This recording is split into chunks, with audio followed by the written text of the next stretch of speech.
Baiklah, bismillahirrahmanirrahim. Saya akan langsung menjawab pertanyaan yang pertama terkait dengan peristiwa atau fenomena predisosiasi. Kalau disosiasi itu artinya adalah pemutusan ikatan. Kalau predisosiasi ini tampak dari spektranya yang muncul, spektra transisi elektronik yang muncul itu seperti terjadi disosiasi, tapi ternyata kok enggak jadi. Ya. Munculnya penampakan seperti terjadi disosiasi itu tampak dari struktur vibrasi yang tiba-tiba hilang. Kok bisa? Kenapa struktur vibrasi tiba-tiba hilang? Itu menunjukkan bahwa terjadi disosiasi. Kalau sesuatu yang tadinya terikat, ya, terus kemudian terputus, kalau terikat, dia bisa bervibrasi, ya, memanjang dan memendek. Ketika sudah terputus, apakah mereka bisa bervibrasi? Tidak, ya, karena itu tidak akan muncul puncak vibrasi. Ya, itu kenapa alasan kok menghilang puncak vibrasinya, ya, karena mereka sudah tidak terikat. Sehingga kemudian jalan sendiri-sendiri, kan? Jadi sudah tidak ada lagi peristiwa vibrasi. Itu menunjukkan bahwa sudah terputus. Sementara kalau di dalam peristiwa predisosiasi, menghilangnya garis-garis spektra vibrasi. Jadi ini adalah gambar dari kurva energi potensial untuk peristiwa disosiasi. Ini yang sebelah kanan apa kiri ini? Kanan, ya. Ya terserah lah yang mana. Pokoknya yang 1426. Yang gambar 1427 ini adalah peristiwa yang menunjukkan terjadinya predisosiasi. Ditunjukkan dari mana? Kita lihat kalau kita punya spektra ini, tapi spektranya melihatnya dimiringkan, ya. Kalau yang kemarin biasanya kita melihat spektra itu bentuknya kan berdiri, ya. Biasanya kita melihat spektra bentuknya begini. Ini misalkan lambda atau bilangan gelombang. Bentuknya begini, ya. Nah, kan gini. Ini dimiringkan, ya. Sehingga bentuknya menjadi seperti ini. Kita lihat di sini. Ada proses disosiasi. Ini adalah nilai sumbu Y-nya adalah energi potensial molekuler dan sumbu X-nya adalah jarak antar inti. Anggap saja ini kita melihat hanya dua buah inti yang terikat, gitu ya. Terus kemudian elektronnya mengalami eksitasi. Elektronnya sebenarnya kan tidak satu karena molekulnya pun tidak satu, ya. Ketika tereksitasi, ada yang tereksitasi dari keadaan dasar di sini ke yang atas. Ada yang di bawahnya, di bawahnya tergantung pada energi mana yang mereka serap. Energi panjang gelombang berapa yang diserap oleh elektron yang berada pada keadaan dasar tadi. Sehingga ada kemungkinan elektron yang satu dia sampai menyerap energi cukup tinggi sehingga letaknya di sini, mendaratnya itu setelah eksitasi, ada yang di bawahnya pada tingkat-tingkat energi vibrasi yang lain pada kurva energi potensial excited state, gitu ya. Sehingga kemudian dari sini, dari masing-masing tingkat energi vibrasi keadaan tereksitasi ini, nanti ketika turun, elektronnya turun lagi ke ground state, nanti masing-masing akan memancarkan, gitu ya, spektra pada lambda yang berbeda-beda, sehingga kemudian membentuk citra seperti ini, bergerigi seperti ini. Dan kita lihat Ini mulai dari sini itu terjadi sesuai dengan tingkat energinya. Ini ada tingkat energi vibrasi di sini, ini ada di sini gitu ya. Di sini.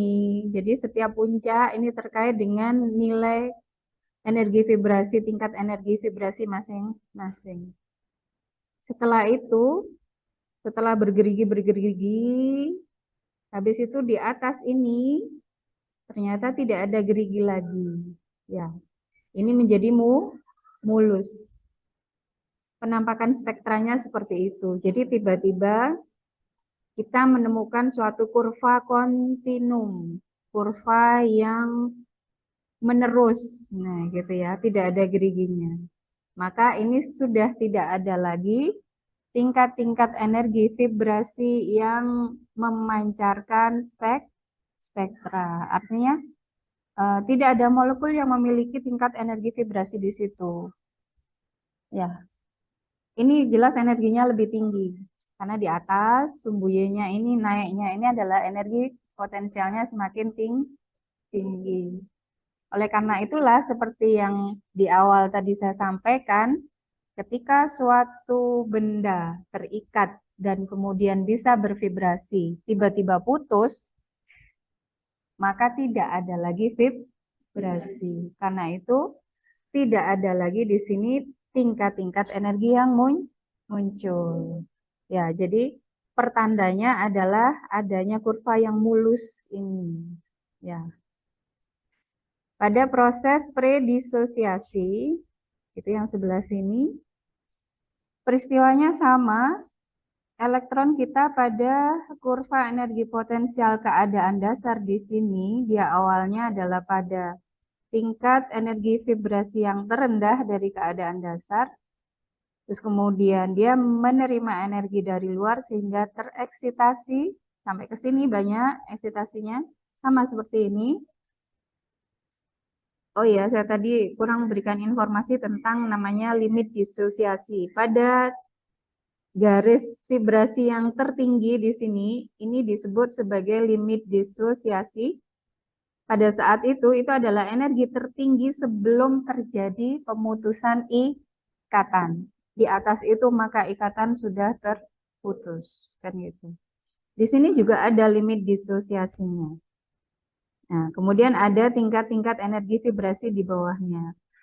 Sama keadaan elektron yang menyerap energi sangat besar melebihi limit disosiasi, maka yang terjadi adalah dia terputus. Kurvanya kemudian menjadi kontinum. Sama seperti proses disosiasi. Yang agak istimewa di tengah sini, gitu ya, di tengah sini ini mestinya ada tingkat vibrasi di sini ya. Mestinya ada puncak dari spektra vibrasi karena ini ada tingkat energi vibrasi.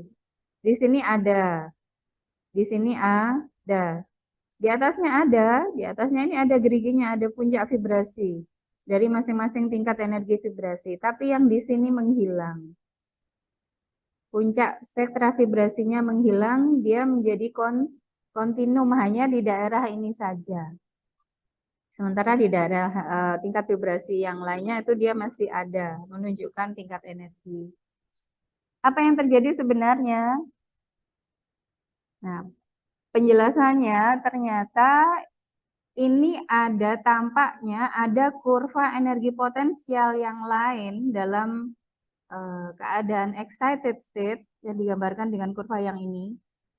Ya, ini bertemu dengan kurva energi potensial dari excited state kita yang utama ini, gitu ya. Dan kemudian kebetulan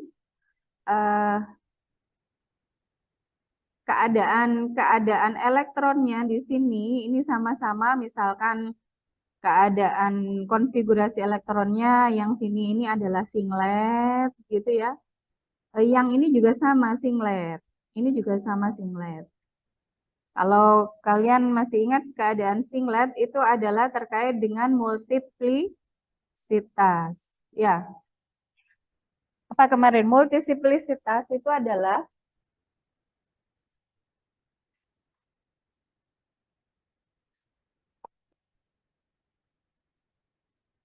Multiplisitas itu rumusnya apa? 2S 2S plus 1. Kalau multiplisitas ini sama dengan singlet, namanya singlet, itu nilainya berapa? Multiplisitas sama dengan, kalau singlet, multiplisitasnya sama dengan singlet. Kalau multiplitas triplet, nilai multiplisitasnya sama dengan ini 3. Kalau singlet 1. Dalam keadaan singlet, maka spin totalnya itu harus sama dengan 0.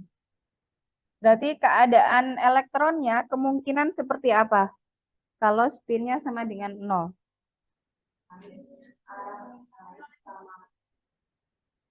Ya. Harus ada dalam keadaan mungkin dalam satu orbital atau mungkin dalam orbital yang berbeda, tetapi arah spinnya berlawanan. Kalau yang ini, total spinnya harus sama dengan, maka keadaan elektronnya sama bagaimana? Arah spinnya, mungkin yang ini up-up, atau kalau ini berada dalam orbital yang berbeda juga bisa, ini adalah up-up, gitu ya. Ya. Nah, dalam proses disosiasi, kurva energi potensial pada keadaan excited state itu ternyata bertemu antara dua buah kurva energi potensial yang keadaan multiplisitasnya sama. Jadi misalkan ini singlet ketemu sama singlet yang lain, kurva energi potensial singlet yang lain. Atau kalau ini keadaannya triplet ketemu dengan kurva triplet yang lain.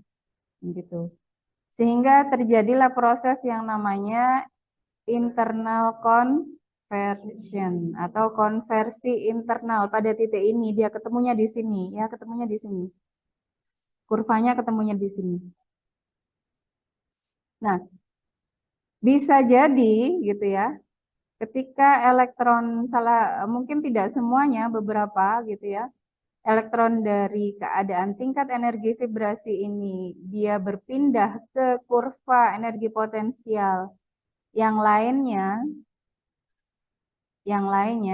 masih pada excited state, tetapi multiplisitasnya sama. Ternyata pada kurva ini itu energinya sudah mencapai pada energi keadaan di atas keadaan disosiasi, gitu ya. Sudah di atas keadaan disosiasi atau limit disosiasi. Maka tiba-tiba saja elektron di sini itu merasakan seperti dia sudah mengalami disosiasi. Karena itu terus kemudian di sini puncak vibrasi sudah tidak tampak, gitu ya. Tapi itu tidak terjadi pada semua elektron. Karena elektron yang lain berada pada tingkat energi vibrasi yang lain, dia tetap memancarkan spektra. Jadi itu pembahasan tentang peristiwa disosiasi dan predisosiasi. Jadi dengan melihat profil dari spektra transisi elektronik, kita bisa melihat tidak hanya melihat lambda max berapa gitu ya, tapi sebenarnya kita bisa melihat peristiwa-peristiwa lain yang mungkin terjadi. Jawabannya saya sudah kirimkan ke grup ya, silakan dilihat. Dilihat dan dipelajari ya.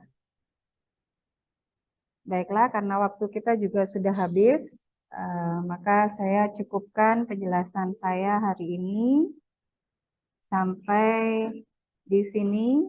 Semoga apa yang kita pelajari bermanfaat. Alhamdulillahirobbilalamin. Assalamualaikum warahmatullahi wabarakatuh.